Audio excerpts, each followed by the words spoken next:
Bonjour à toutes et à tous. Nous voici réunis à nouveau pour un tutoriel qui fait suite au précédent que j'avais consacré à un tout petit plan de vol entre deux aérodromes, LFOL et LFRK. Et j'avais fixé, pour ne pas faire un plan de vol en ligne droite, j'avais fixé un petit terrain LFAS qui nous servait d'intermédiaire. Ça permettait comme ça d'avoir une ligne brisée et non pas une ligne droite.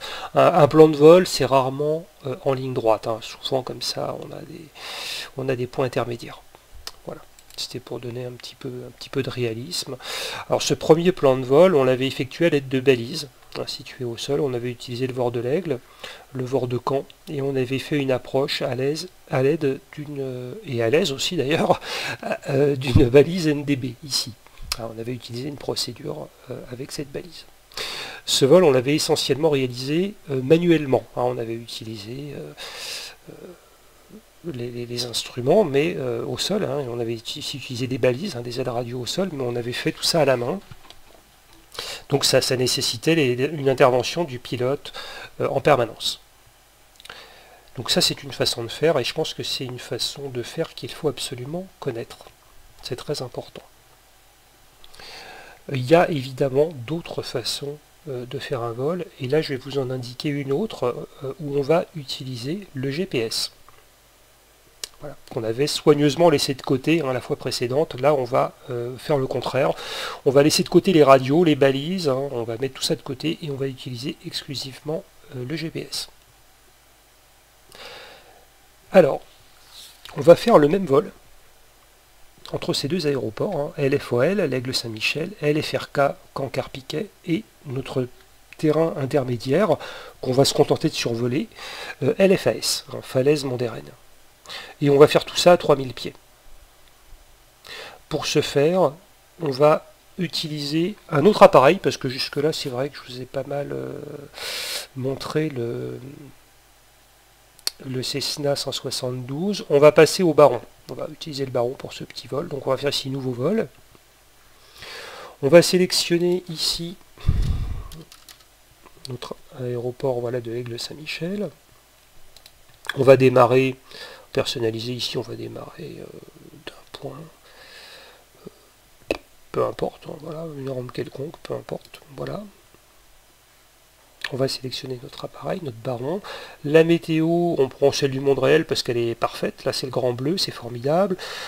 Pour l'heure, on va décoller, j'en sais rien, à 8h du matin à peu près, voilà.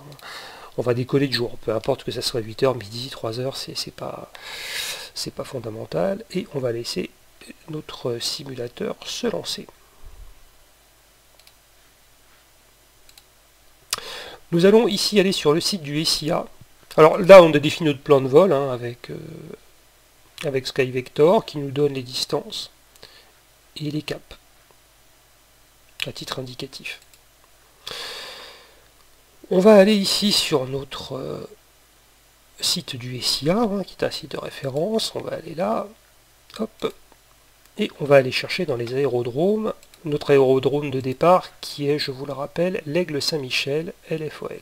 Et là, si vous cherchez, bon, on va pas le chercher parce qu'en fait, il n'y est pas. Alors, vous allez me dire, comment ça se fait que cet aéroport ne s'y trouve pas?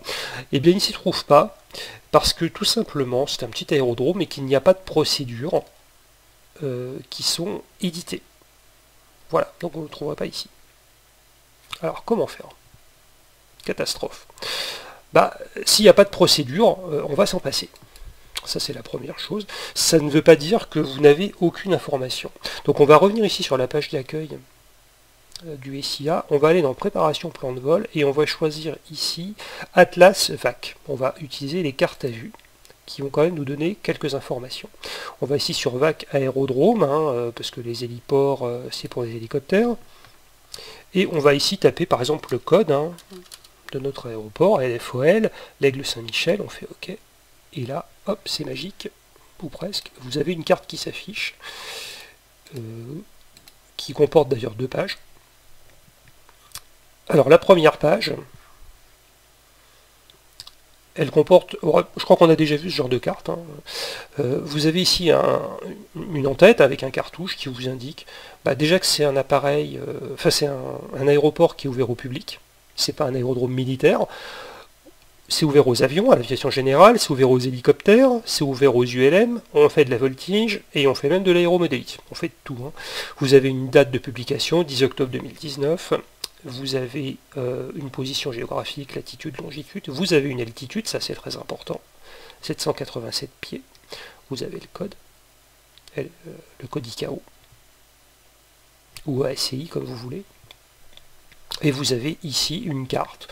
Alors c'est une carte assez succincte, qui vous symbolise, alors on peut zoomer un peu dessus, hop hop hop, voilà, vous avez une piste, la 2507, quelques structures ici, des hangars, hein.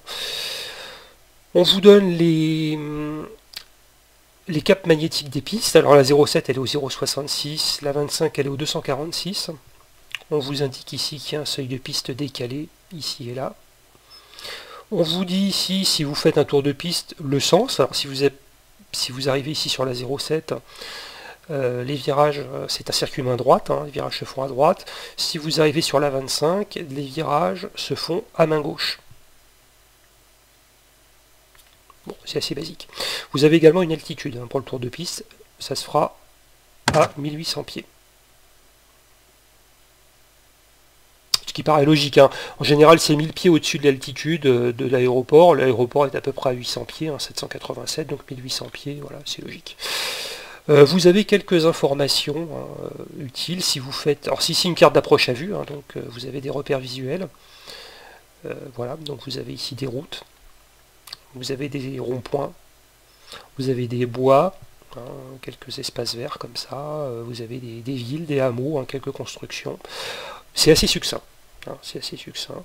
Vous avez également ici en bleu quelques indications sur des caps avec des obstacles, des choses comme ça. C'est très très succinct. Vous voyez. Ici vous avez des informations, ça c'est quand même utile, hein, sur les pistes. Alors on a vu, hein, les pistes avec leur cap, ce qu'on appelle le QFU, hein, le cap magnétique, l'orientation magnétique de la piste. Vous avez les dimensions de la piste, 763 mètres sur 20 mètres, c'est des pistes assez modeste, c'est une piste assez modeste. Elle est revêtue, hein, c'est du dur. Vous avez ici les distances, alors TODA c'est Takeoff Distance Available, c'est 763 mètres. Ici vous avez la distance d'atterrissage. Alors elle est plus courte parce que vous avez un seuil décalé. On verra ça. ASDA, je sais plus ce que c'est, mais peu importe. Il n'y a pas d'aide lumineuse, hein. Il n'y a pas grand chose, hein, sur cet aéroport, c'est un aéroport assez modeste. Il n'y a pas d'aide lumineuse, hein, il n'y a pas de papy, il n'y a pas de VASI, voilà, bon, pas grand chose. Ici vous avez quelques informations génériques, hein, sur l'aéroport. En simulation, ça va pas tellement nous aider. Non, il n'y a pas grand chose qui nous intéresse ici. Voilà, donc c'est très succinct. Alors, si vous devez avoir parfois une... bon, si ça vous paraît un peu juste, hein, c'est vrai que parfois, moi j'aime bien aller sur Bing Maps. Hop. Alors, Bing Maps ici, hein, grand classique. J'aime bien... Alors, je préfère Bing à Google, parce que Google, je trouve que leurs vues satellites sont pas très belles. Voilà, bon, c'est... voilà, bon, c'est personnel, hein. Après si vous êtes un Google maniaque, il n'y a pas de problème, allez sur Google, vous aurez sensiblement la même chose.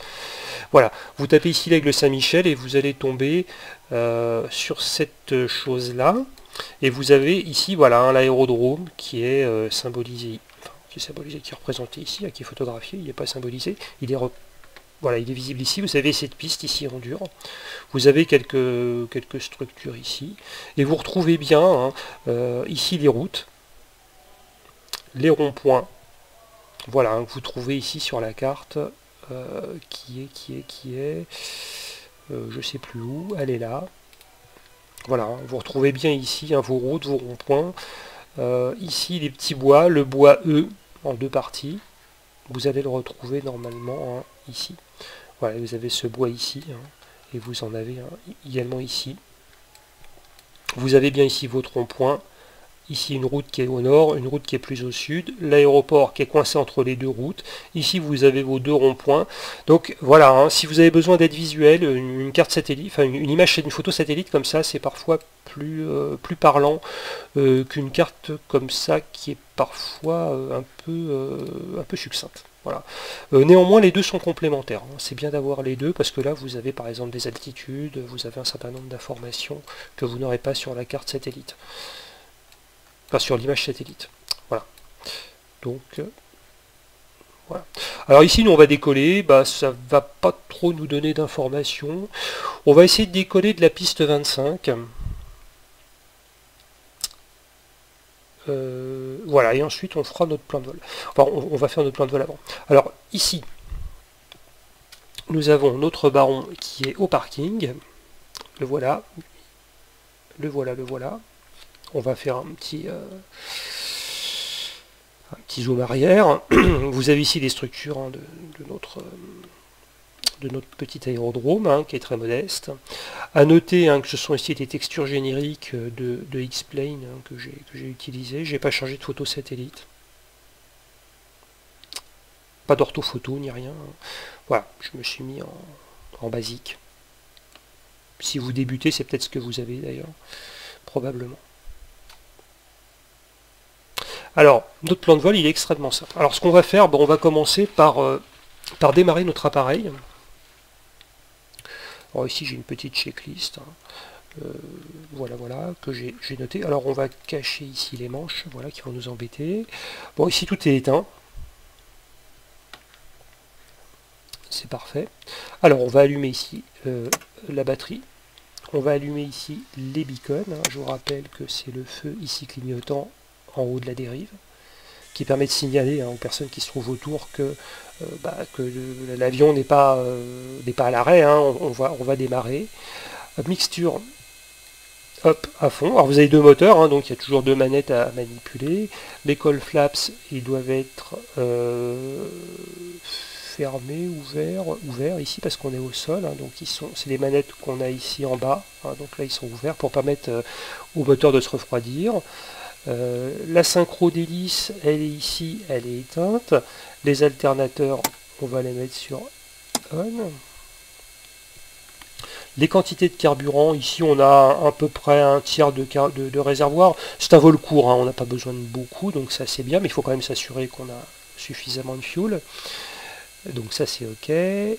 Ici au niveau du train d'atterrissage, on a bien le train qui est vers le bas et on a des trois vertes qui sont alignées qui nous signalent que les trains sont bien verrouillés. Hein. Donc ça c'est impeccable. Et au niveau des lumières intérieures, je vais allumer ici le panel. Voilà. Et c'est tout. Ensuite, on va démarrer chaque moteur séparément. On va commencer. Bon, ici dans la procédure, c'est le moteur gauche. Moi j'aime bien démarrer par le droit, mais enfin bon, on va suivre la procédure. Alors, les gaz à gauche, on les met à fond. Ici, les manettes d'hélice sont à fond, la richesse est à fond. Et on va allumer ici la pompe à carburant.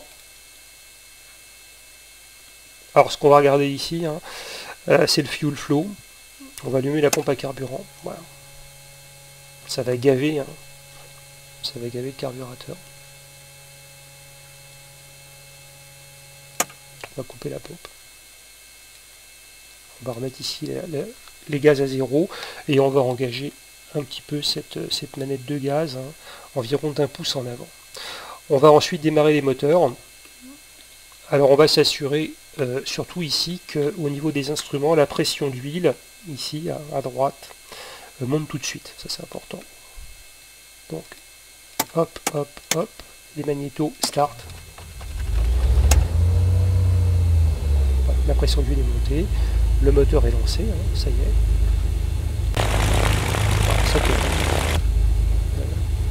Bon, ici on peut remettre notre manette de gaz à zéro. Le premier moteur est démarré, c'est formidable. On va démarrer le deuxième, hein. On va en profiter. Donc même manip, hein. On va ici mettre notre manette de gaz à fond. On va allumer la pompe à carburant. Ça va gaver ici le carburateur, hein. Ça va injecter du carburant. on va remettre notre manette de gaz à 0, on va couper la pompe, on va ici engager hop, un petit peu la manette de gaz, et on va faire la même chose avec le moteur droit. Et pareil, hein, on va s'assurer ici que la pression d'huile monte tout de suite. C'est parti. Ici, hop, les gaz à 0. Ça tourne, c'est impeccable. Tout va bien, on n'a rien de particulier. Hein. Alors, on va ici faire chauffer les moteurs un peu, on va monter les gaz à peu près à 1000 tours minute, hein, ici sur ce cadran là, voilà, on va se mettre comme ça, et on va laisser courir comme ça. On va allumer maintenant les avioniques. Les radios, bah, là les radios, on n'a pas grand chose à régler parce que d'une part, on ne va pas utiliser les balises au sol, et on n'a pas d'ATIS, on n'a rien sur ce petit aéroport, donc on va passer ça. Alors à noter quand même, hein, on va utiliser le GPS, donc on va utiliser des informations du GPS. Néanmoins, et ça c'est important, je vais vous le dire, parce que peut-être que certains me feront la remarque, et d'ailleurs ils auraient raison de la faire. Hein. Ce n'est pas parce qu'on utilise le GPS qu'on doit se fier aveuglément au GPS. Hein. En aviation, on aime bien avoir un plan B en cas de problème. On réglerait quand même, hein, si on devait faire les choses bien, on réglerait, on va pas le faire ici parce que je ne veux pas vous embrouiller, mais on réglerait ici les fréquences des balises, hein, notamment les deux VOR ici, le VOR de l'Aigle, le VOR de Caen, la balise NDB, pourquoi pas. Bon, au moins ces deux VOR là, de manière à ce que si en vol vous avez un pépin et que votre GPS, vous perdez le signal, ou je ne sais pas trop ce qui se passe, vous n'êtes pas perdu. Vous avez ici vos deux balises, hein, elles sont pré-réglées, vous avez réglé ici au sol, hein, lors ici de votre préparation au sol, hein, en préparant votre vol, vous avez réglé vos fréquences, vous pouvez tout de suite basculer sur les balises et continuer votre navigation. Voilà. C'est aussi la raison pour laquelle je vous dis il est important de savoir utiliser les balises. Hein, parce que si vous ne volez qu'au GPS et que vous n'avez jamais utilisé les balises, si votre GPS vous fait défaut, vous serez bien embêté. Voilà. Donc ça c'est une petite remarque, hein, il faut savoir jongler avec les deux systèmes. Mais ici, bon, on va considérer que les choses vont bien se passer, on va pas s'embêter avec les radios. L'altimètre. Alors l'altimètre, hein, vous savez, il faut se régler au QNH de la piste. Donc ici avec la touche M comme Mike, on affiche la carte, on zoome. Alors là on n'a pas d'information radio, on n'a pas d'ATIS, donc on va tricher comme ça. Alors, notre aérodrome, on l'a vu sur la carte, il est à 787 pieds, c'est ici en haut. Donc on a tout à fait cette possibilité extrêmement simple, hein, d'aller ici régler 787 pieds, hop hop hop, donc 1, 2, 3, 4, donc là on doit être à peu près là, à peu près pas trop mal. Ça me fait ici une pression à 30-19. On va regarder ce que me dit, il me dit 30-18. On va mettre 30-18, hein, mais vous voyez, bon, en utilisant, hein, ce petit artifice, hein, on arrive à se régler à peu près bien, hein, sur la. On peut régler assez bien dans notre altimètre. On voit ici que c'est compatible, hein, la pression est bien compatible avec l'altitude affichée. Quand vous affichez 30-18 ici, dans cette petite fenêtre de calage qui s'appelle, je crois, la fenêtre de Coltzmann, hein, vous avez ici une valeur, hein, de l'altitude qui est compatible avec celle qui est indiquée sur la carte. Dans le cas contraire, ça pourrait peut-être vous indiquer un dysfonctionnement de l'altimètre. Ça doit attirer l'attention. C'est une petite vérification qu'on peut faire. L'altimètre est réglé. L'autopilote. Alors le pilote auto, il est ici, hein, je vous rappelle, sur le baron. Voilà, on coupe l'amortisseur de lacet, on le coupe aussi. Ok. Le transpondeur, il est là, ici. On va le mettre en stand-by. Voilà, on va le laisser à 7000. Puisque là, on n'utilise pas l'ATC. Normalement, l'ATC devrait nous attribuer un code, mais là, c'est pas le cas. Alors, les feux de taxi, on va les allumer, on va rouler. Hop, on les allume. Ensuite, on va rouler jusqu'à notre seuil de piste. Alors on avait dit à 25. À 25. Hop. elle est ici, elle est juste à côté. Donc ce que nous allons faire, alors on regarde, hein, bon, qu'il n'y ait pas de problème. On va desserrer le frein et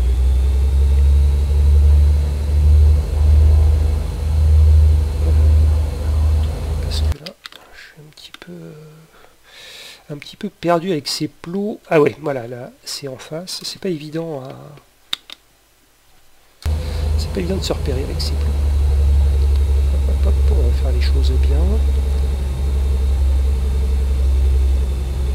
Alors, ici, avant de s'engager sur la piste, on va freiner. On va jeter un petit coup d'œil à droite, à gauche. Hein.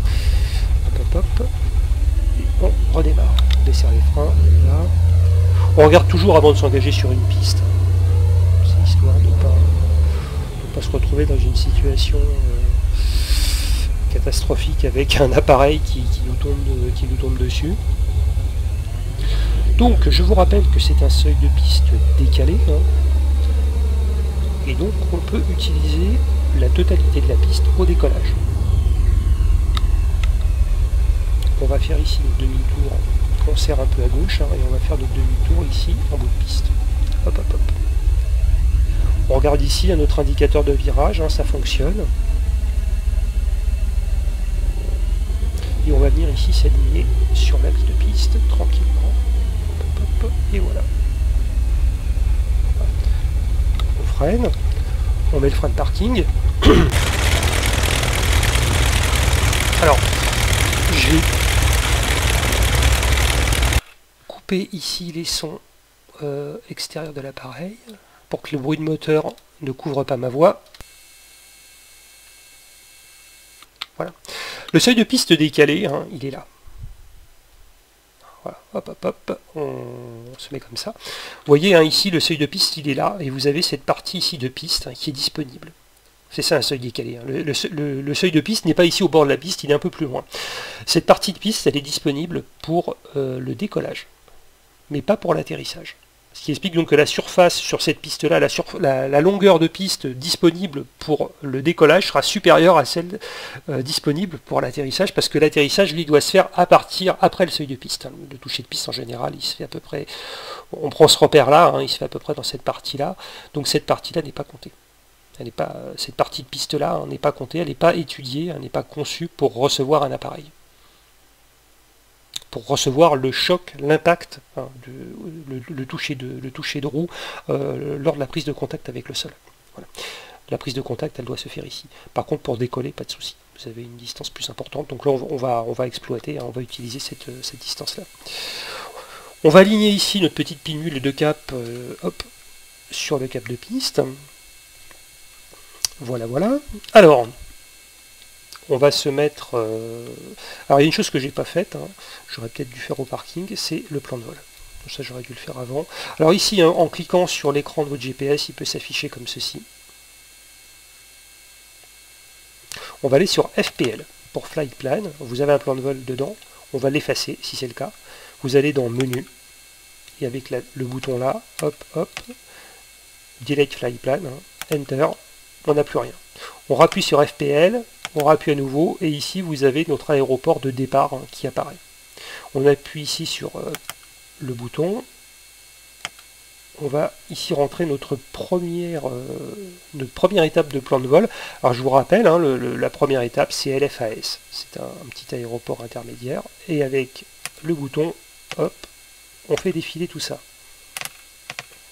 LFAS, et vous allez voir, il va vous proposer... Hein, voilà, falaise Mondérin. Alors tout ça c'est dans la mémoire du GPS, hein, ces données, l'ensemble des données comme ça, ça s'appelle ça porte un nom, ERAC. A-I-R-A-C, les ERAC, qui sont régulièrement mises à jour, à peu près une fois par mois, hein, par cycle.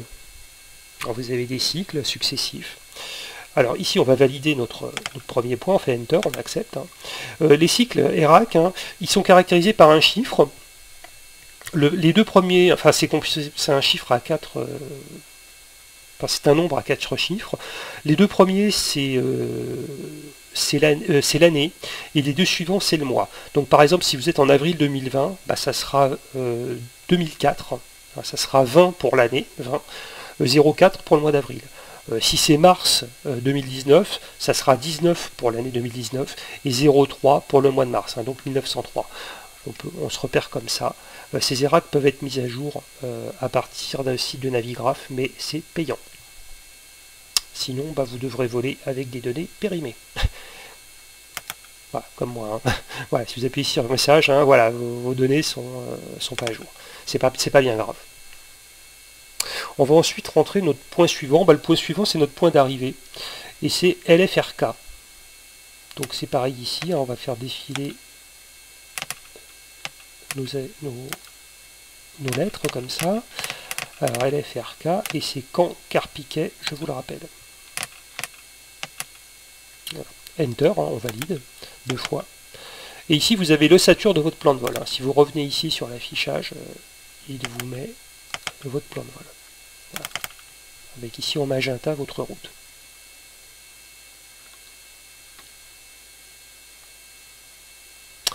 Alors, la différence, on n'utilise pas, par rapport au vol précédent, on ne va pas utiliser les aides au sol, et on va utiliser les données GPS. Pour cela, il y a une chose importante à faire tout de suite, hein, c'est ici le bouton CDI. Alors vous voyez ici, hein, ce petit indicateur, ici vous met VLOC. VLOC, ça veut dire que vous utilisez les moyens radio. Or, on n'utilisera pas les moyens radio au cours de cette navigation. Donc on va appuyer sur CDI, et il se met ici en mode GPS. Alors, ça a une importance. Hein. Vous voyez ici, au niveau de cet instrument-là, qu'on appelle le HSI, l'indicateur de situation horizontale, je crois. Vous voyez ici, il y a ce petit truc-là, hein, qui fait un peu comme un indicateur ici VOR, hein, c'est un peu la même fonction. Vous voyez ici, le nav, ici, ça vous met que ça ne fonctionne pas. Quand vous appuyez ici sur GPS, automatiquement, il fonctionne. Et on va utiliser ça, en fait, exactement comme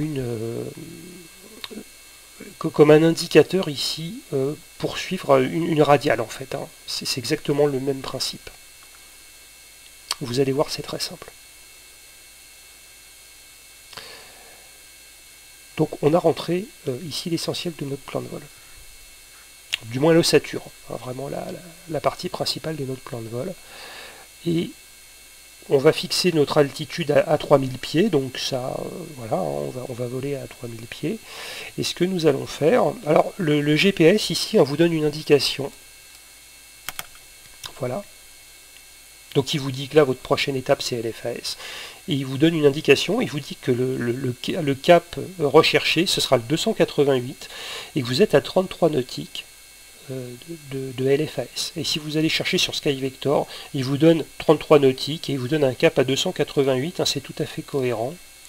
Ça, le GPS vous le donne. Et ensuite, quand on sera à LFAS, hein, pour aller à Caen, il faudra virer au 321, et on sera à 19 nautiques de l'aéroport.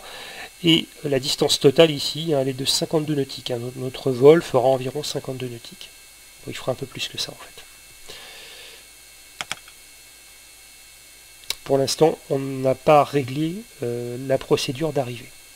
Enfin d'approche, pardon. On va le faire ultérieurement.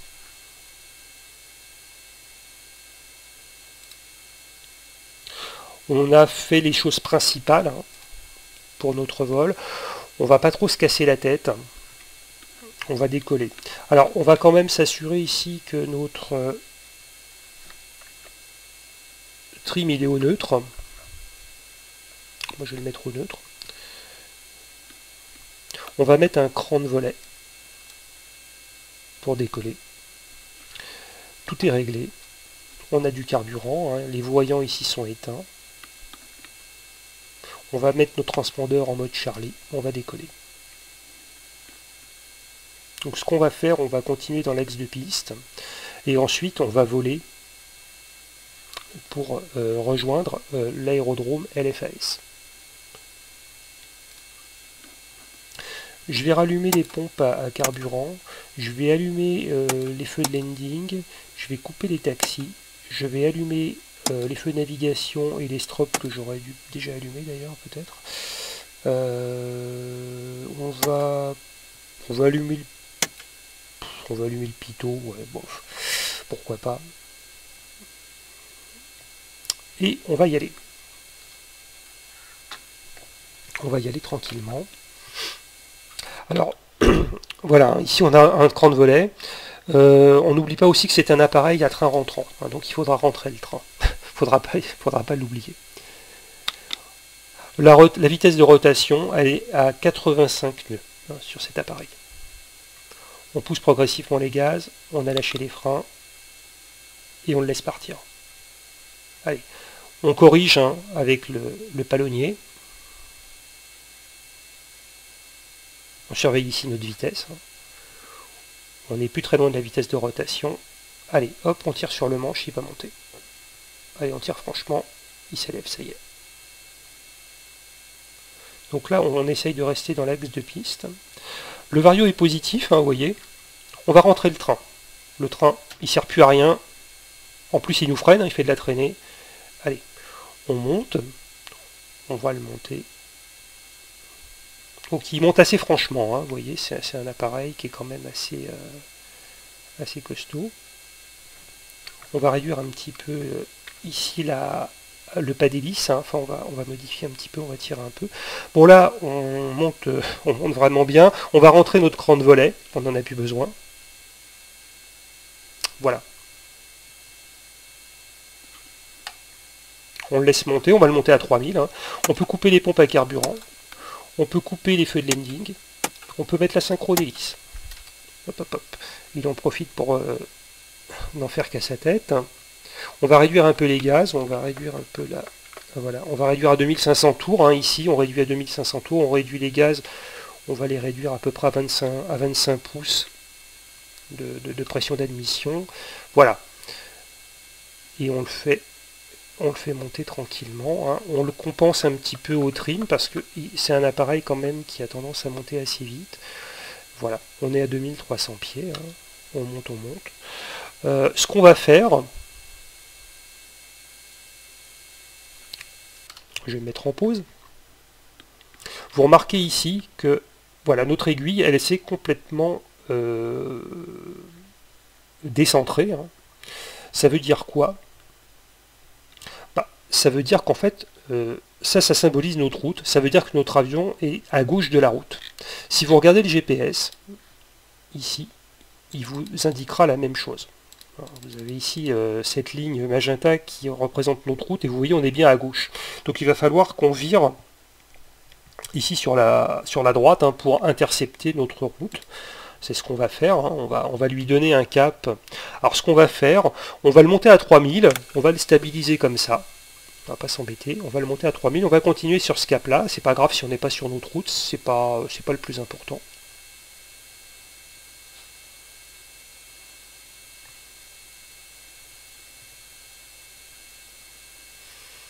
Et quand il sera à 3000, on va le stabiliser. On va le mettre en vol rating stabilisé, et seulement après, on s'occupera de notre route. Voilà. On arrive ici à 2700 pieds, 2800.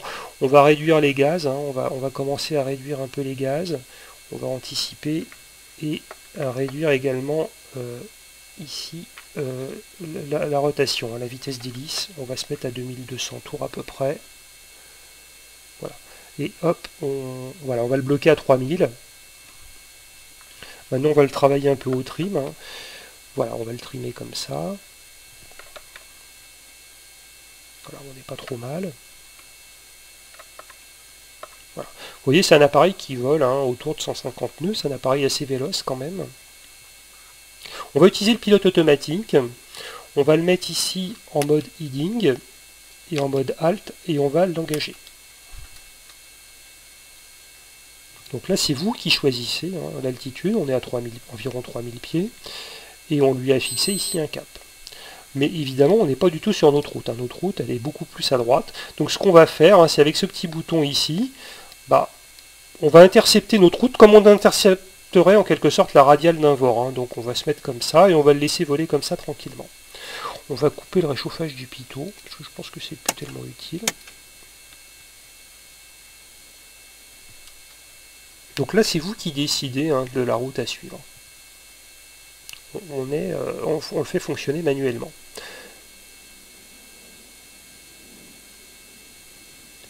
Voilà. Et donc là, on va finir par intercepter notre route. Alors on peut très bien faire ça manuellement. Je vous ai dit qu'on va utiliser le GPS et je vais vous montrer quand même quelques automatismes. Une fois que vous êtes là, il faut toujours bien vous assurer ici que votre plan de vol est bien chargé et que vous êtes ici en mode GPS. Voilà, ça c'est important. Vous allez appuyer sur le bouton nav ici de votre pilote automatique. Là ici il est en mode heading pour l'instant, donc il suit l'indication de cette petite pinule orange, de ce petit repère orange. Vous allez le mettre en mode nav. Et vous allez voir, il va automatiquement intercepter la route. Donc il va, hop, et là c'est le pilote automatique avec le GPS qui va décider du cap à suivre, et automatiquement il va vous faire suivre cette route. Donc là c'est le GPS et le pilote automatique qui décident pour vous de ce que vous allez faire. Pas de ce que votre avion, de la route du moins que votre avion va suivre. Voilà. Ici, on vous dit que vous êtes à 24 nautiques de LFAS. On est parti de LFOL, on va vers LFAS. Et qu'on est à 9 minutes de ce point. On va le laisser voler comme ça. Et vous allez voir, petit à petit ici, l'aiguille va se centrer et l'appareil va corriger le cap. Sans que vous n'interveniez sur les commandes. Là, c'est vraiment l'appareil qui décide. Au niveau ici de nos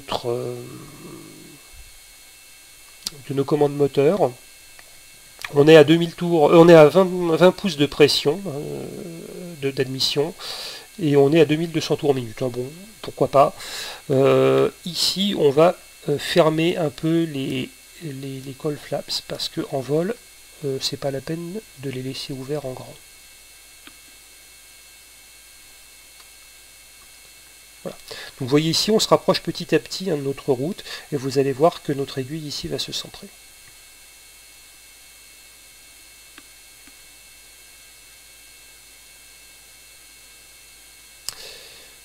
Ici, tout a l'air normal, tout a l'air normal. Voilà.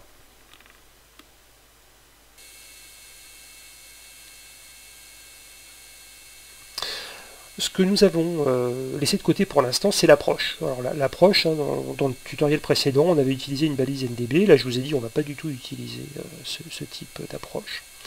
Alors, qu'est-ce qu'on va faire comme approche? On va utiliser le GPS pour réaliser notre approche.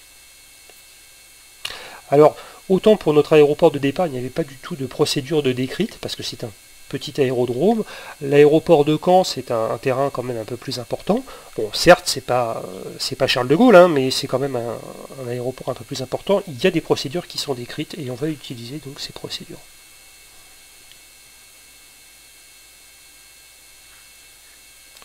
Donc là, on se rapproche, vous voyez, notre barre ici. Alors, ce petit triangle-là, plein, vert, c'est notre appareil. Et cette espèce de petit rectangle évidé ici, c'est la route. Et vous voyez, on va se centrer sur la route. C'est ce que vous indique ici notre HSI. Il vous indique que l'aiguille ici va se centrer et automatiquement l'appareil va virer au 287, 288. Il va ici s'aligner sur le cap à suivre. Là, ça y est, on tourne. Parce que voilà, on va intercepter notre route. Donc le pilote automatique fait le nécessaire. On est sur notre route et on est à environ 6 minutes de notre terrain LFAS, de LFAS. On survolera LFAS dans environ 6 minutes. Voilà. Vous n'intervenez pas sur les commandes, c'est le GPS et le pilote automatique qui s'en occupent.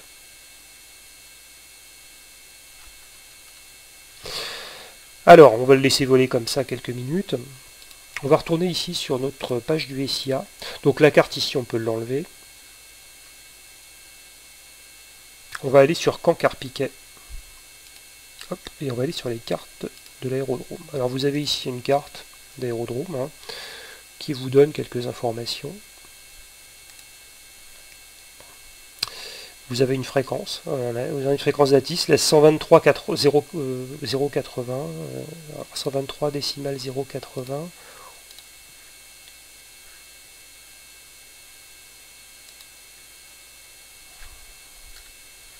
encore que...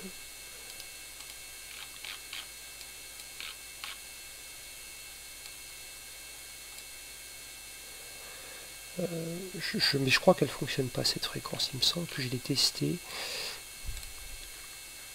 Bon, sinon on verra tout à l'heure. Donc là on suit toujours notre route, hein. On va décider, ici on va suivre une procédure d'approche. Alors vous voyez, hein, vous avez un ensemble de cartes avec des informations. Vous avez des seeds qui sont des cartes, des procédures de départ. Bon, nous c'est une approche. Vous avez les stars qui sont des procédures d'arrivée. Alors ici on ne va pas les utiliser. Les procédures d'arrivée, c'est quand vous arrivez d'une altitude plus élevée, de plus loin. C'est ce qui vous permet de passer de votre régime de croisière à un régime d'approche en quelque sorte. Et donc il faut descendre, hein. C'est sûr que quand vous arrivez de 25 000 pieds ou 30 000 pieds d'altitude et qu'il faut descendre pour vous poser, bah, il y a des procédures, hein, pour descendre. Il faut descendre, il faut préparer ça bien avant. Et c'est le but de ces procédures, de ces stars. Nous on est à 3000 pieds, on vient pas très loin, donc on va pas utiliser ces procédures-là. Par contre on va utiliser une procédure d'approche pour atterrir. Ce qu'on va faire... on va mettre ici notre vol en pause parce que je risque de manquer de temps. Alors, dans les procédures d'approche, vous en avez plusieurs qui sont disponibles. Laquelle prendre? Alors, vous avez des procédures qui sont notées en fonction de la piste. Alors, nous, on va atterrir sur la piste 31. Vous avez la 13 ou la 31. Et vous avez ici des procédures qui sont marquées ILS, par exemple. Alors une procédure ILS, elle utilise une balise ILS, donc c'est forcément une balise qui est au sol. Donc ce sont des moyens radio. Nous, on va utiliser le GPS, donc on ne va pas utiliser aujourd'hui ce type de procédure. Vous avez procédure VOR également, hein. Bon, bah, ça utilise une balise VOR. Vous avez une procédure NDB qui utilise une balise NDB, donc là aussi, hein, ce sont des moyens qui sont situés au sol. Ce n'est pas ce que nous voulons faire aujourd'hui. On va utiliser en fait une procédure RNP. Alors, en ce qui concerne les procédures GPS, hein, vous avez différents types d'appellations, mais une procédure GPS, ça peut s'appeler une procédure AirNav, ça peut s'appeler une procédure GNSS, ça peut s'appeler une procédure RNP. Dans ces trois situations-là, ce sont des procédures qui font appel à un GPS. Si vous n'avez pas de GPS, vous ne pouvez pas suivre ces procédures. Il faut vous rabattre sur une procédure classique, soit avec ici des moyens conventionnels, radio, soit une approche à vue. Ces procédures sont prévues pour être suivies avec un GPS, et uniquement avec un GPS. On va regarder ici cette procédure sur la piste 31, RNP, et ça va nous afficher une carte. Alors on va regarder un peu plus près cette carte. Donc toujours en haut, hein, vous avez cette espèce de cartouche, hein, d'entête avec ces informations.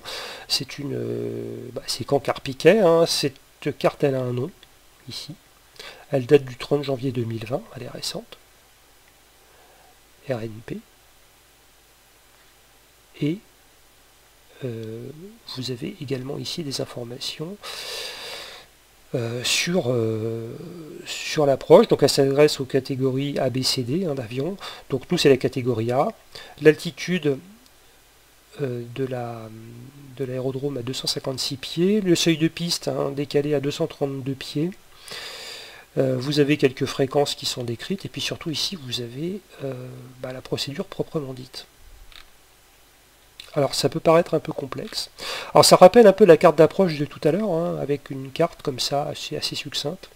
Et puis là par contre vous avez beaucoup plus de choses, hein, qui sont détaillées. En bas, hein, vous avez également pas mal d'informations. On va survoler tout ça. Une procédure d'approche aux instruments, alors que ce soit avec du GPS ou d'ailleurs avec des balises, hein, vous avez un point d'entrée qu'on appelle IAF, Initial Approach Fix. C'est votre premier point de la procédure. Quand vous êtes à ce point-là, vous débutez votre procédure d'approche. Ça donne généralement le nom à la procédure. Ça désigne la procédure. Nous, on va utiliser ici ADGAL. mais vous voyez qu'il y a d'autres points possibles, il y a d'autres entrées possibles. Vous avez ici un autre IAF qui s'appelle Exasud, et vous en avez un ici qui s'appelle Aircave également. Et vous avez enfin ici le RK406 qui peut également être un point d'entrée. Donc on va utiliser ce point-là. Donc on va entrer sur ce point-là, on va ici voler jusqu'à RK406. On va ensuite virer ici quasiment à 90 degrés à gauche. On va arriver sur Ipsog. Et de Ipsog, on va arriver sur l'aéroport, la piste 31.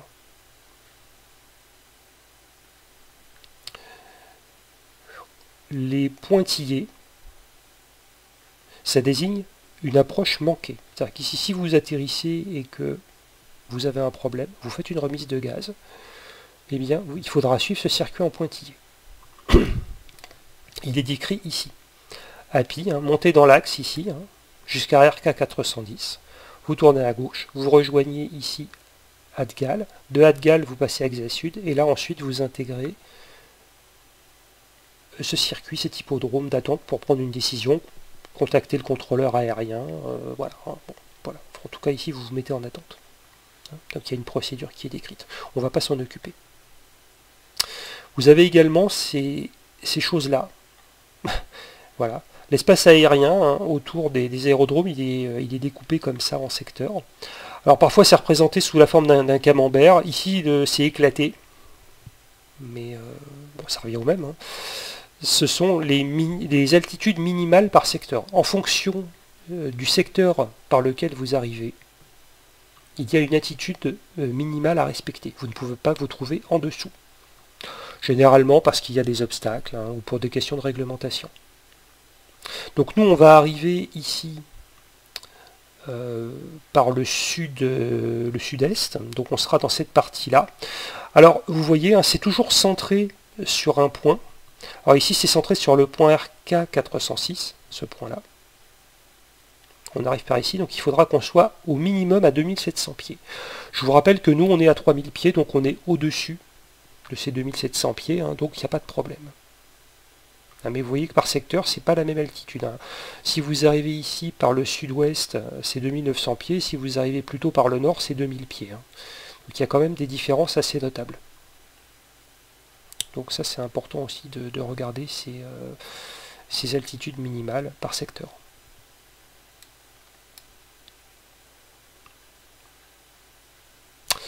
Ensuite, vous voyez ici que cette approche, elle commence ici à ce point Adgal, elle se poursuit ici sur ce point RK406 qui est un point intermédiaire, IF, c'est un point intermédiaire. Vous avez les caps, 0,37, vous avez les distances de chaque segment, ici 6 nautiques. Là on va tourner au 306 pour un segment de 5 nautiques jusqu'à Ipsog.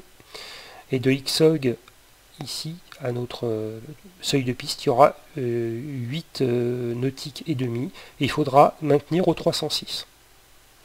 Vous notez que Ipsog, c'est un point important qui s'appelle le FAF, c'est le point final de l'approche, final approche fixe. À partir de ce point-là, normalement, vous entamez votre descente.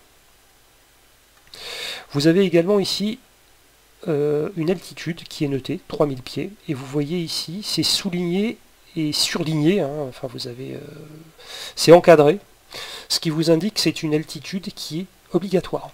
Sur cette portion-là, vous devez être obligatoirement à 3000 pieds.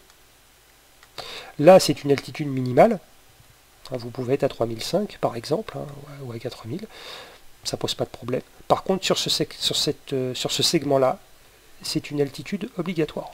Vous devez être à 3000 pieds. Là aussi, à Ipsog, 3000 pieds obligatoires. Vous ne pouvez pas être au-dessus ni en dessous.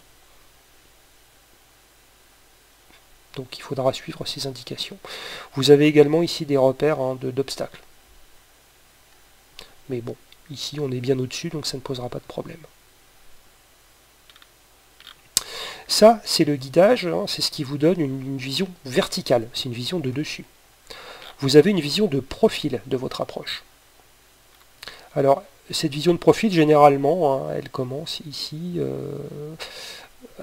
un peu avant le FAF, elle commence ici sur le point RK406. Donc ça vous dit qu'ici il faut être à 3000 pieds, ou à 2768 pieds par rapport au niveau du sol. Il faut voler au 306 jusqu'à ce point Ipsog, qui est le point, qui est le FAF, hein, le point d'approche final, qui est représenté par cette espèce de croix qui ressemble un peu à une croix templière ou à une aile de moulin à vent, je ne sais pas trop. C'est là où vous allez commencer à descendre. Et vous avez ici cette pente. On vous dit toujours qu'il faut voler au 306 et qu'il faut faire une descente avec un taux de 5,2% ou une pente à 3 degrés.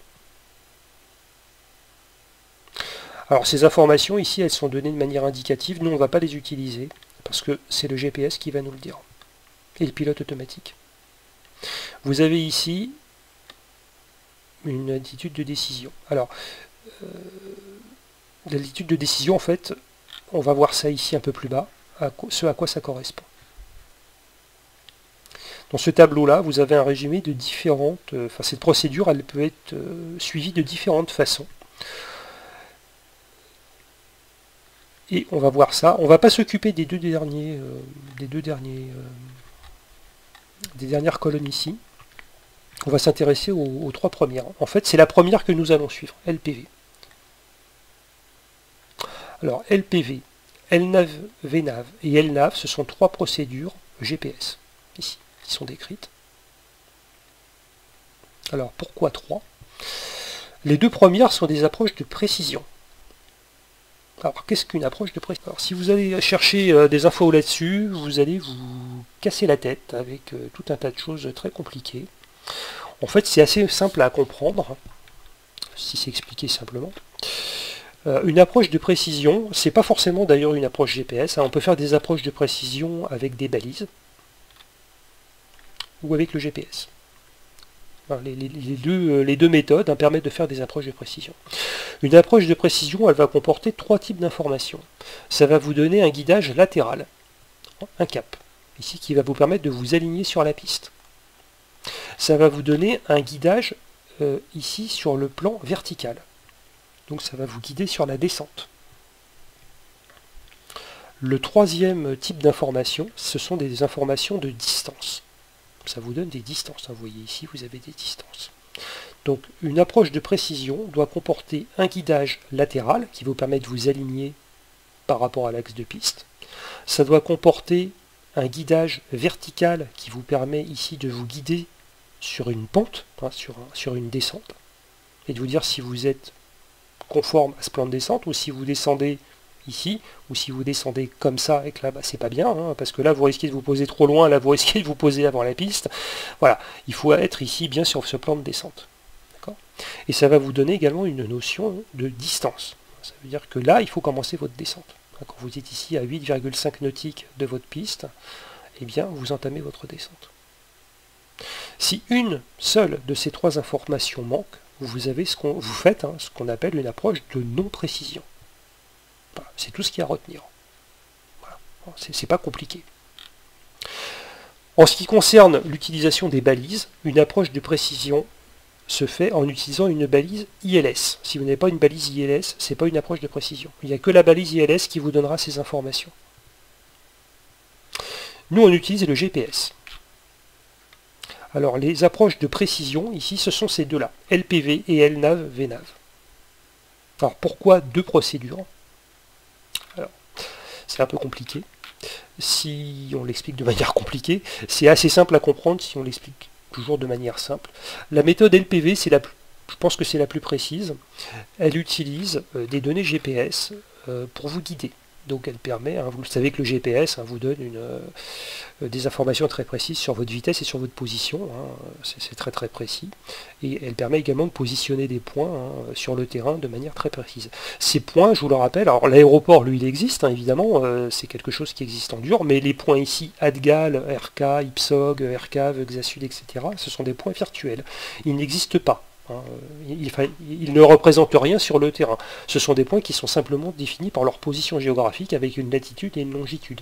Ils sont définis avec une très grande précision. Le GPS permet d'avoir des positions comme ça très très précises. LPV, ça va utiliser donc un guidage latéral, et ça va également vous donner des informations ici sur la descente, et ça va vous donner en fait des informations donc d'altitude. Et bien ces informations d'altitude, elles sont données par des satellites. Enfin, ce sont ici, ce que vous avez ici marqué EGNOS, hein, c'est ça en fait. Hein. C'est une sorte de standard. Hein. Vous pouvez aller chercher des informations là-dessus. Ça vous donne une information très précise en matière d'altitude, et ce sont des informations satellitaires. Ça n'utilise pas l'altimètre en fait, hein. Ça n'utilise pas d'informations altimétriques, enfin plus exactement d'informations barométriques. Hein, puisque en fait l'altitude est donnée en aviation, l'altitude est donnée grâce à des informations qui sont basées sur la mesure de la pression de l'air, sur des données barométriques. Ce n'est pas le cas ici, c'est le GPS qui utilise des données, ici le GPS va utiliser des données satellitaires. Voilà, donc ça définit une première type d'approche de précision, hein, puisque vous avez un guidage vertical, latéral et la distance. Dans ce cas particulier, c'est presque la même chose, hein, vous avez toujours des informations, vous avez un guidage latéral, vous avez un guidage vertical, vous avez les distances. Alors vous allez me dire, c'est la même chose, sauf que là, les informations d'altitude, tout ce qui va se situer dans le plan vertical, ces informations vont être des informations barométriques. Elles se font grâce à la mesure de la pression de l'air. C'est pas tout à fait la même chose que précédemment. C'est pour ça qu'on distingue les deux. Dans les deux cas, néanmoins, ça reste des approches de précision. Ici, LNAV, et bien là, vous n'avez plus l'information verticale. Vous n'avez plus le guidage vertical, et donc c'est une approche de non-précision. Et donc vous avez des informations un petit peu différentes à suivre, suivant les procédures. Ici, en ce qui concerne les approches de précision, c'est une altitude de décision.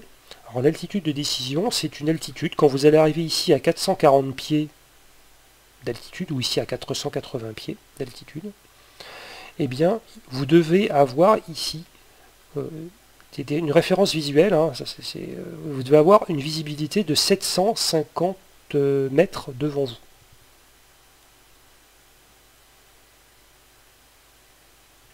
Si vous n'avez pas 750 mètres de visibilité devant vous, parce que par exemple vous avez du brouillard, il faudra faire une approche interrompue. Donc ici le DA, hein, l'altitude de décision, c'est très binaire, hein, c'est oui ou non. Soit ici vous arrivez à 440 pieds, vous avez 750 mètres de visibilité devant vous, et vous poursuivez votre approche et vous vous posez. Soit ce n'est pas le cas, et c'est immédiatement ici une approche interrompue avec une remise de gaz, et vous suivez ici votre trajet en pointillé. C'est vraiment, c'est oui ou non, hein, c'est binaire.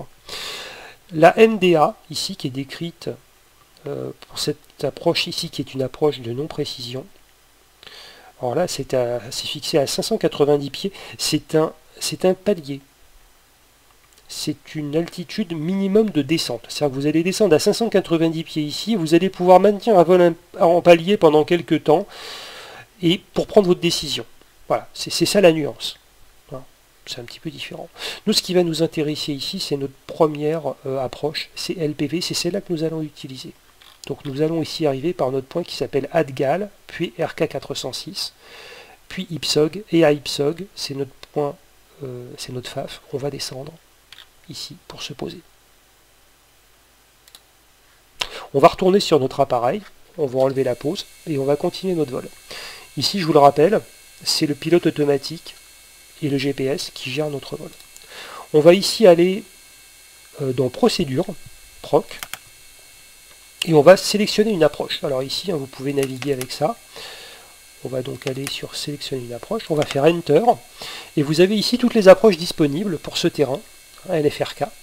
Et nous, ce qui va nous intéresser, c'est une approche GPS sur la piste 31, c'est le dernier. Pas de chance, c'est le dernier choix. On valide ici, hein, Enter, on choisit, on sélectionne, on valide, Enter.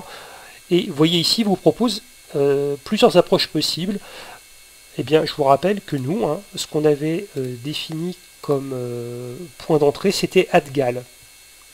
Donc ici, on va choisir ADGAL. Là, on a de la chance, c'est le premier. ADGAL IAF, Initial Approach Fixe, Enter. Et on va ici charger notre procédure d'approche. Et ici, elle apparaît maintenant dans notre plan de vol. Vous avez ici une approche sur la piste 31 avec ADGAL, RK406, IPSOG et la piste. Et ensuite, vous avez l'approche interrompue éventuellement qui est décrite. Donc on retrouve exactement ce qui est décrit ici sur d'autres cartes que j'ai perdues. Bon, elle est là, sur cette carte-là. On retrouve ce trajet-là.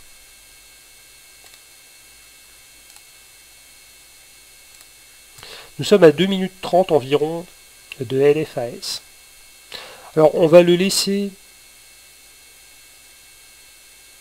se positionner tranquillement, on va le laisser continuer son vol et on va le laisser dans un premier temps suivre sa route en direction de Caen. Donc on va le laisser comme ça encore 2 minutes environ.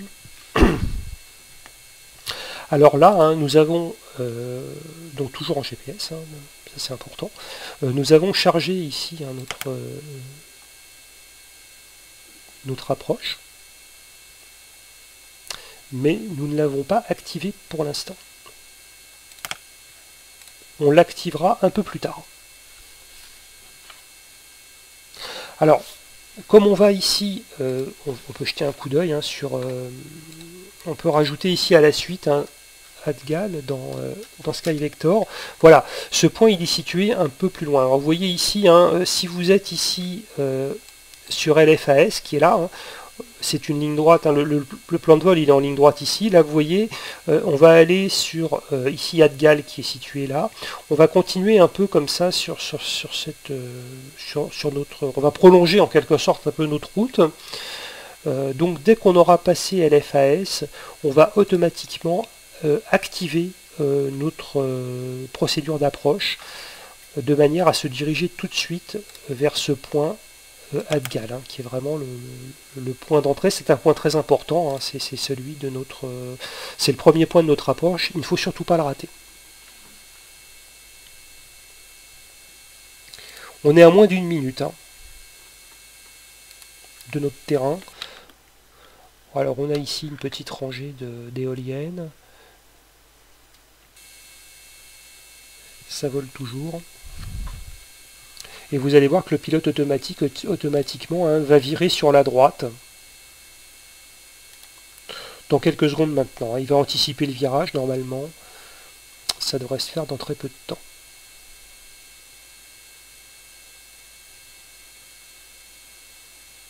Voilà, ça y est, il vire. Voilà, il va suivre ici cette ligne-là. Alors nous, on ne va pas poursuivre en fait là-dessus, puisque nous, on veut aller sur ADGAL. Donc on va le laisser s'aligner tranquillement et tout de suite, on va activer notre procédure d'approche, de manière à ce qu'il se dirige directement, à ce qu'il fasse un direct to ADGAS. ADGAL, pardon. Alors normalement, on doit être à peu près à la verticale de notre terrain.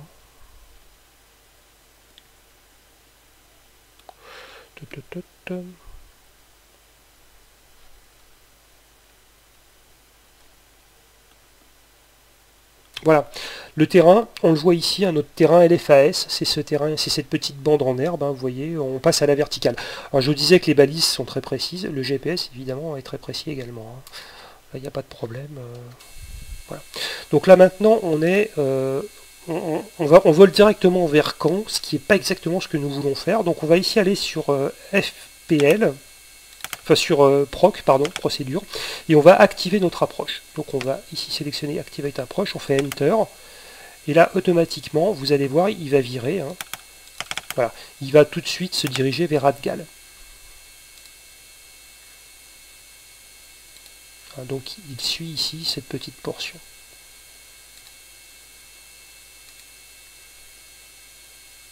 Nous sommes toujours à 3000 pieds, tout va bien. On vole vers ADGAL directement. Donc là c'est toujours le GPS et le pilote automatique qui sont aux commandes. Donc on continue. Alors après ça va s'enchaîner assez vite, parce que si vous regardez la carte, ADGAL, là on a 6 nautiques, c'est-à-dire peut-être 2-3 minutes de vol, et ensuite on va tourner et on va arriver sur IPSOG assez rapidement, hein. Donc il va falloir préparer notre appareil. Donc là on tourne à nouveau pour aller vers RK406. Alors vous voyez ici, hein, le GPS vous dit bien, ici, hein, voilà, RK406. Alors à noter, une petite chose importante, hein, ici sur le HSI, vous avez ici ces espèces de drapeaux, hein, qui vous mettent GS.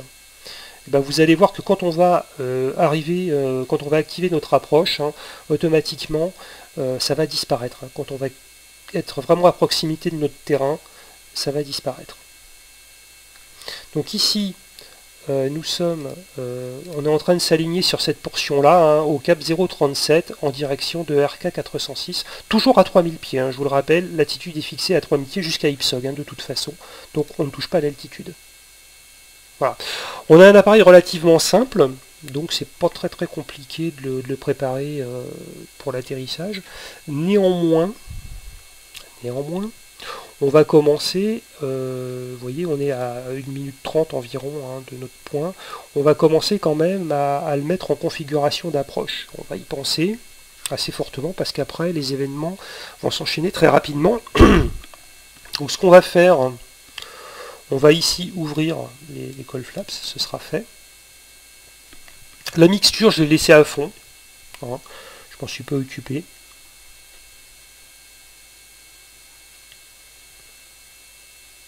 Et on va commencer à réduire ici nos gaz. Alors, on va commencer à ralentir un peu notre appareil. On va se mettre avec une pression d'admission à 15 pouces.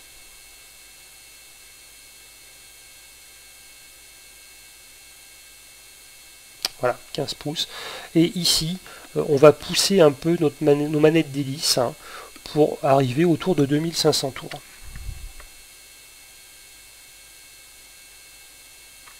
Voilà. Ça va avoir pour effet, hein, de ralentir normalement notre appareil, puisque pour se poser, il va falloir ralentir. Alors, il va falloir l'amener à peu près autour de 100 nœuds.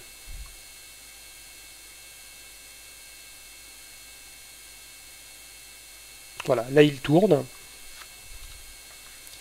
Et on va ici s'aligner sur cette portion-là au 306. Hein. Donc on va ici arriver à IPSOG à 3000 pieds. On n'est plus très loin, hein, de notre descente. Donc là, moi je veux absolument qu'il ralentisse. Donc on va réduire encore un peu les gaz. Hein, je veux ici qu'il arrive autour de 120 nœuds. Alors vous voyez ici, hein, LPV, ça c'est... Alors on va se mettre en pause, des petites choses à vous dire là quand même. Vous voyez ici, LPV, ça y est, hein, voilà, hein, il a détecté il a détecté son approche, hein, ça y est, il s'apprête à descendre, hein, il est vraiment dans la... On n'est plus très loin de la dernière partie de notre approche. Et donc ce qu'on va faire, on va sortir le train d'atterrissage et on va mettre un cran de volet. Voilà. On est à 1 minute 30 de IPSOG. Donc là vous voyez la vitesse commence à bien baisser. On va essayer de la stabiliser autour de 100 nœuds. Et on va prendre également, ça c'est, je vais essayer de voir la pression sur la piste. Alors, le QNH, il est à 30-21. Donc, on va régler notre altimètre à 30-21. Voilà. Pour être bien.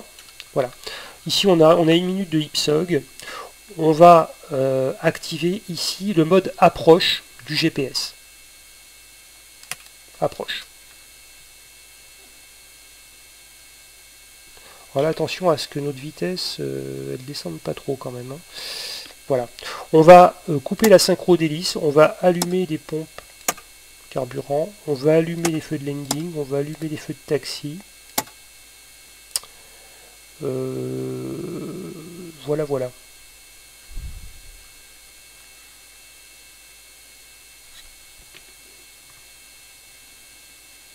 Voilà, on est à peu près à 15 pouces en pression d'admission. On va essayer pas trop... voilà. Alors là, il va descendre hein, bientôt. On va arriver ici. Alors, on va se remettre en pause. Et vous remarquez ici ce qui se passe. Alors les drapeaux là, rouges qui étaient à droite et à gauche, hein, ils ont disparu. Et vous avez ici ces repères jaunes. Ça vous indique en fait votre plan de descente. Ça vous indique, ça symbolise, en fait, ça symbolise ici hein, ce plateau en quelque sorte, hein, à 3000 pieds. Et ici, cet axe, ce plan de descente. Ici, vous voyez que quand on regarde, donc vous tracez ici une ligne imaginaire à une ligne médiane au centre de votre cadran. Vous voyez que les repères jaunes, ils sont situés au-dessus. Ça veut dire que nous sommes en dessous de la pente d'interception. Plus nous allons avancer, plus ces repères jaunes ici vont s'abaisser et vont venir croiser cette ligne imaginaire. Quand ça sera le cas, ça veut dire que nous serons ici exactement où nous allons venir intercepter ce plan de descente. Donc normalement ça doit se faire à IPSOG, hein, mais plus ou moins, avec une petite marge d'erreur. Et à ce moment-là, automatiquement, le pilote automatique va entamer la descente.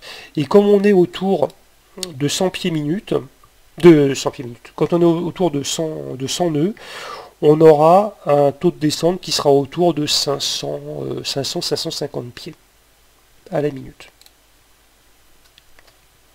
Voilà.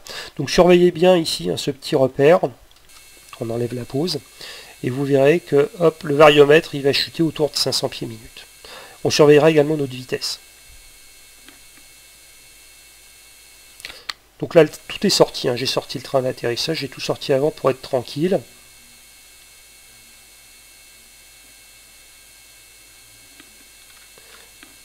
Vous voyez ici, hein, voilà, on est en train d'intercepter.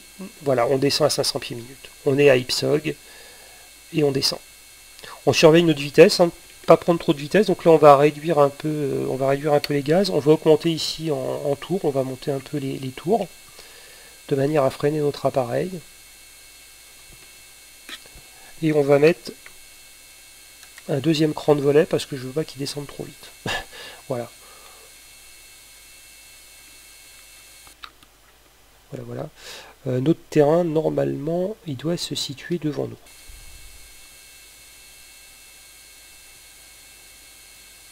J'ai peut-être sorti les volets un peu tôt, mais enfin bon. J'ai pas trop envie d'arriver trop vite non plus.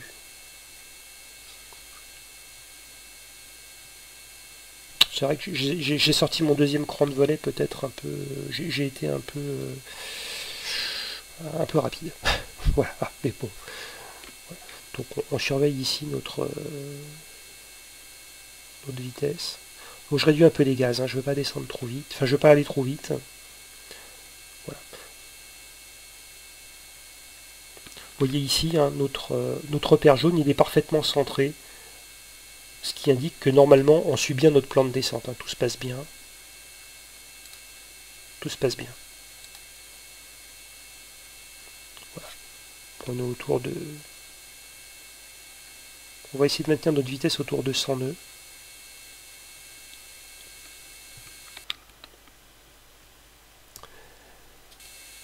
Alors je vous rappelle que notre altitude de décision elle est à 440 pieds. Hein. Donc à 440 pieds on doit voir la piste. Hein. On doit voir un beau morceau de piste. Bon là on a une visibilité qui est assez dégagée, ça ne devrait pas poser de problème. Hein. Voilà, on est à 1900 pieds, on a encore de la marge. Hein. On descend toujours à 500 pieds minute. Et vous voyez, on n'est pas intervenu sur les commandes. Hein. On a joué avec le GPS, on a joué avec le pilote automatique, mais on n'est pas intervenu, on s'est juste contenté de régler la vitesse et la sortie de volet. Ici, la sortie de train d'atterrissage, pareil, j'ai peut-être sorti le train un peu tôt, mais bon, ça peut se faire un peu plus tard. Hein. Après, ça dépend aussi de votre appareil. Parce que il y a des appareils sur lesquels vous avez des procédures un peu plus longues. Vous avez des appareils où sortir un train d'atterrissage c'est plus long aussi. Hein. Bon là on a un appareil qui est assez modeste et donc ça prend pas beaucoup de temps.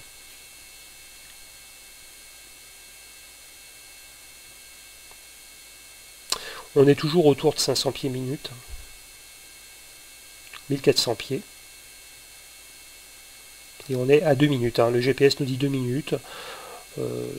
C'est vraisemblable. Hein.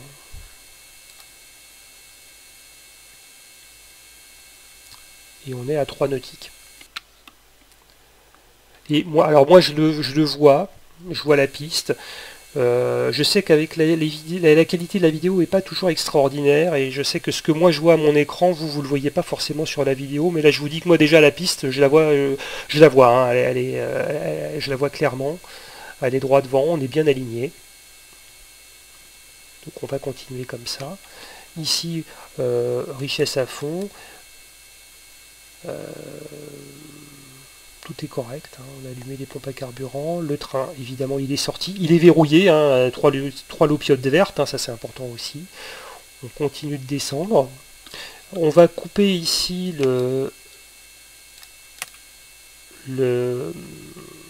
l'amortisseur de lacet aussi, la synchro d'hélice on l'a coupé également. Voilà, bon là on est bien aligné, on descend, on est à 700 pieds. Alors, vous voyez, hein, bon là il n'y a pas de problème hein, avec notre altitude de décision. Hein, on est à 700 pieds, on voit largement bien la piste, il n'y a pas de souci.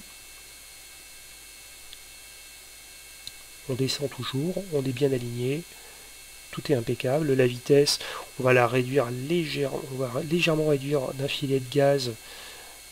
Voilà, voilà. De manière à se maintenir autour de 100 nœuds. Hein. Voilà.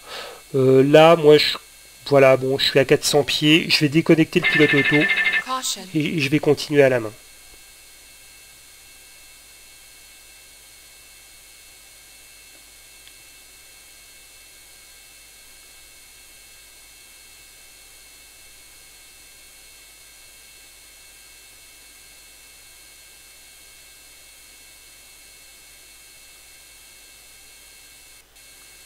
Voilà, on est posé. On freine. Hop, le transpondeur, on le coupe, hein, on freine, on freine. On peut rentrer les volets, on n'a plus besoin. Et on va tourner ici à droite hein, pour rentrer au parking. Voilà. Donc là, notre navigation, elle est toute simple. Hein. Voilà, on tourne, hop, hop, hop. On va aller dans le gazon, une fois de plus. C'est plus un avion, c'est une tondeuse à gazon. Et on va aller tout au bout, au parking. Donc ici, on peut couper les feux de landing. On peut aussi couper les pompes à carburant.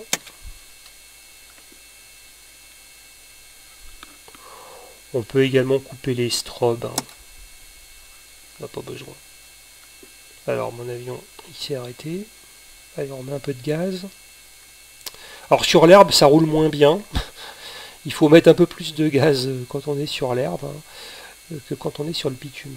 Alors, par contre, attention à ne pas lui faire prendre trop de vitesse parce que quand vous revenez sur le bitume, bon là, je vais les lancer un peu vigoureusement. Quand on arrive sur le bitume, ça va être compliqué. Hein. Hop, hop, hop, voilà, je freine. On va tourner à droite, hein, tranquillement. Et on va se mettre au hangar tranquille. On va se ranger dans le petit hangar ici à gauche.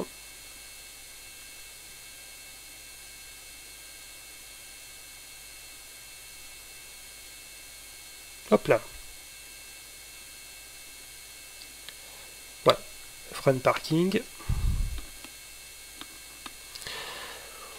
On va couper tout ça. Ça c'est bon, les volets sont rentrés.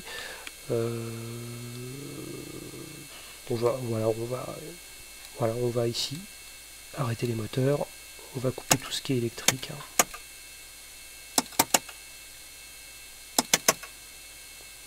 Batterie. Voilà. On est à la maison. On va ici rejeter un petit coup d'œil sur notre atterrissage. Pop, pop, pop, vol. Mode replay.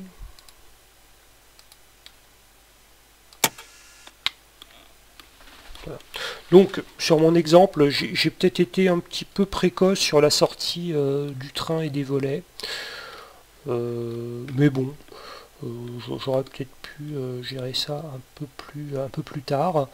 J'ai voulu faire ça aussi pour être débarrassé, parce que quand on parle en même temps, qu'on fait plusieurs choses à la fois, c'est un peu compliqué.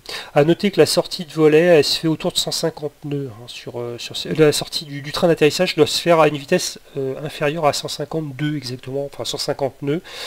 Un train d'atterrissage, ça sort pas à n'importe quelle vitesse. Alors le train, c'est quelque chose d'assez robuste.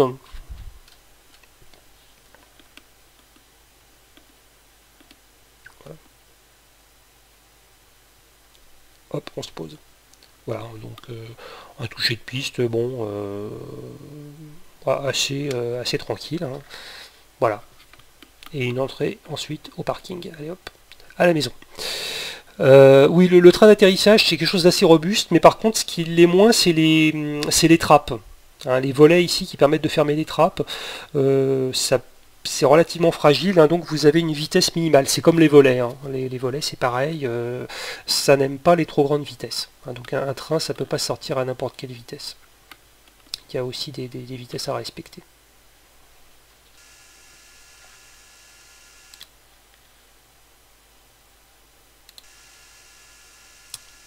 Voilà pour cette petite présentation sur le vol en utilisant le GPS. Donc je vous le rappelle, hein, ici le même vol que précédemment, mais on a utilisé ici une procédure GPS, hein, qui est un petit peu différente de la précédente, hein, puisqu'elle utilise que des automatismes. Voilà, on n'utilise que des automatismes. Vous avez vu, on n'est pas du tout intervenu sur la descente, etc. C'est le pilote automatique et le GPS qui décident avec ce type, hein, de procédure et ce type d'instrument. Alors évidemment, si vous avez un appareil qui n'est pas équipé d'un GPS, il faudra faire à la main. Donc là, je vous renvoie à la vidéo précédente, mais il faut absolument maîtriser les deux. Parce que si vous avez un problème avec votre GPS, il faut être capable de poser un avion à la main. Hein. Vous l'avez vu également avec le terrain précédent, hein, le terrain de départ, hein, ici. Ce petit terrain, bah, si vous voulez vous poser, là, il n'y a même pas de procédure du tout. Hein, c'est que de l'approche à vue. Donc si vous voulez vous poser sur un terrain comme ça, le GPS, il ne va pas vous aider. Hein. D'accord ? Donc il faudra être capable de vous poser à la main. Donc c'est vraiment indispensable, hein, si vous voulez avec des petits appareils et que vous vous posez sur des petits aérodromes qui ne sont pas forcément très bien équipés, de maîtriser tous les aspects, hein, du pilotage. Voilà, j'espère que cette vidéo vous aura apporté pas mal d'informations, hein, pas mal d'aide. Entraînez-vous, entraînez-vous, entraînez-vous, hein, il n'y a que ça à faire. Voilà, je vous remercie pour votre attention et à la prochaine fois.